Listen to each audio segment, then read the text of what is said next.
تو آپ تاریخ میں آپ کوئی نام چھوڑ کے جائیں گے یا تاریخ کے کچرے دان میں چلے جائیں گے. یہی دو آپشن ہوتے ہیں, تیسرا کوئی آپشن نہیں ہوتا آپ کے پاس. اور بات ہم لوگ اس وقت میٹنگ میں موجود تھے, وہاں کوئی بات نہیں ہوئی کنونشن کی. پھر ہم نے فیصلہ کیا کہ ایک کنونشن ہونا چاہیے, آل پاکستان لائرز کنونشن, جس کے اندر ہم سب کو بلائیں اور بتائیں کہ کیا ایشوز ہیں اور آپ سے گائیڈنس لیں کہ ہمیں کیا کرنا چاہیے, کیا ہمارا لائے عمل ہونا چاہیے کہ ہم آگے آپ کو ساتھ چلیں, کیونکہ جو حالات ملک کے اندر چل رہے ہیں.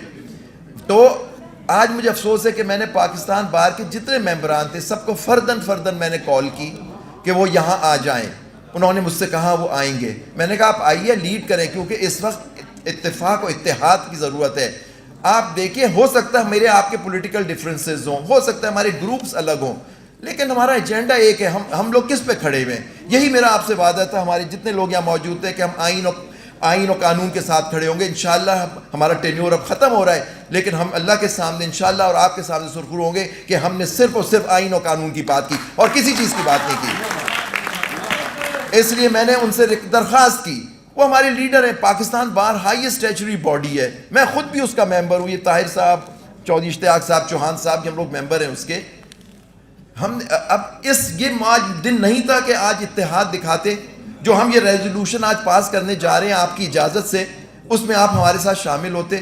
مجھے افسوس ہے, لیکن پھر بھی اگر کل وہ مجھے بلائیں گے, ہم سب کو بلائیں گے, ہم ان کی کال پہ موجود ہوں گے انشاءاللہ. آپ دیکھیں گے.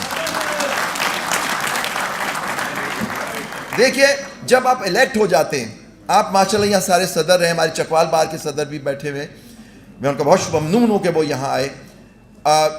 دیکھیں, آپ سب کو ریپرزینٹ کرتے ہیں, آپ کسی ایک فرد کے یا ایک گروپ کے نہیں ہوتے. آپ کے بتائیے, دیکھیے موقع اللہ نے آپ کو ایک دفعہ دی. جی پوزیشن جو اللہ نے مجھے دی ہے اس سال, وہ زندگی میں ایک دفعہ ملتی ہے. یا تو آپ تاریخ میں آپ کوئی نام چھوڑ کے جائیں گے یا تاریخ کے کچرے دان میں چلے جائیں گے. یہی دو آپشن ہوتے ہیں, تیسرا کوئی آپشن نہیں ہوتا آپ کے پاس. تو یہی دیکھیے, سب سے پہلے ہمارے سامنے سب سے پہلے جو ایشو آیا اس بار کے, جو میں آپ کو بتاتا چلوں, وہ ایشو آیا الیکشنز کا. شعیب شاہین صاحب پریزیڈنٹ تھے اسلام آباد ہائی کورٹ بار کے, انہوں نے مجھ سے درخواست کی کہ ہم یہ پٹیشن فائل کرنا چاہتے ہیں, یہ پنجاب اور یہ جو خیبر پختونخوا کی اسمبلیز ہوئی ہیں, اس میں 90 دن میں الیکشن ہو. میں نے کہا حاضر لبیک, کیونکہ دیکھیے تو آئین بھی کہتا ہے کہ 90 دن میں الیکشن ہو چاہیے. ہم نے وہ فائل کر دی پٹیشن, وہ نہیں ہوئی, سو موٹو ہوا, وہ ٹیک اپ ہو گیا پٹیشن. اس میں ایک فیصلہ آ گیا کہ 90 دن میں الیکشن ہو جانے چاہیے. پھر آپ نے دیکھا کہ وہ فیصلہ ایک ڈسپیوٹ پڑ گئی اس میں کہ وہ 4-2 کا فیصلہ تھا یا 3-2 کا فیصلہ تھا.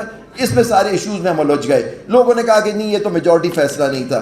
چلو جی, سپریم کورٹ کا فیصلہ 90 دن کا نہیں تھا, غلط تھا, وہ میجورٹی بھی نہیں تھا, لیکن آئین تو کہتا ہے 90 دن میں الیکشن ہو جب اسمبلی تحلیل ہو. نہیں ہوئے الیکشن اس میں. اور اب لاہور ہائی کورٹ کا تو جسٹس جواد حسن کا تو فیصلہ موجود تھا کہ 90 دن میں ہو, وہ نہیں ہوا. دیکھیے میں جو بات آپ کے سامنے کرنا چاہتا ہوں کہ ہم نے پوری جدوجہد کی کہ آئین کی سپریمیسی ہو. آئین کا آج کیئر ٹیکر 2 گورنمنٹس بیٹھی ہیں ان 90 دن سے, اور اب تیسری کی کوشش ہو رہی ہے جو باقی اسمبلی تو ان کو بھی 90 دن سے آگے لے جائیں.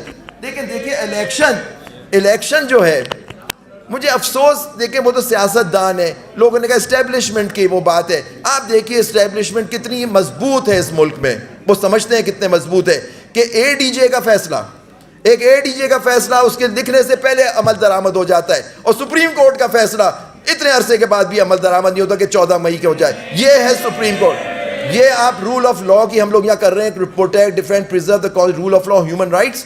کیا آپ ڈیفینڈ کریں گے, کیا پروٹیکٹ کریں گے, کیا پریزرو کریں گے؟ کون ہے آئین کو ماننے والا سوائے ہم لوگوں کے جو ہم یہاں جمع ہیں؟